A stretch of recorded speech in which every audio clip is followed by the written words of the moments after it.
মাদক বা নেশা, যা আজ আমাদের বিবেককে অন্ধ করে দিচ্ছে। কিন্তু আপনি কি জানেন, সামান্য এই নেশার জন্য পরকালে আপনাকে কি কঠিন শাস্তির মুখোমুখি হতে হবে? রাসূলুল্লাহ সাল্লাল্লাহু আলাইহি ওয়াসাল্লাম বলেছেন, যে ব্যক্তি দুনিয়াতে নেশা করবে এবং তওবা না করে মারা যাবে, কিয়ামতের দিন আল্লাহ তাকে তিনাতুল খাবাল পান করাবেন। সাহাবীরা জিজ্ঞেস করলেন, সেটা কি? তিনি বললেন, জাহান্নামীদের শরীর থেকে গড়িয়ে পড়া রক্ত আর পুঁজ। নাউজুবিল্লাহ। শুধু তাই নয়, হাদিসে স্পষ্টভাবে এসেছে, মাদকাসক্ত ব্যক্তি জান্নাতে প্রবেশ করতে পারবে না।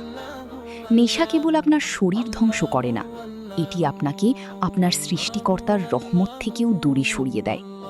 এখনই সময় ফিরে আসার। তওবা করুন, অন্ধকার ছেড়ে আলোর পথে ফিরুন। আল্লাহ আমাদের সবাইকে হেফাজত করুন। আমিন।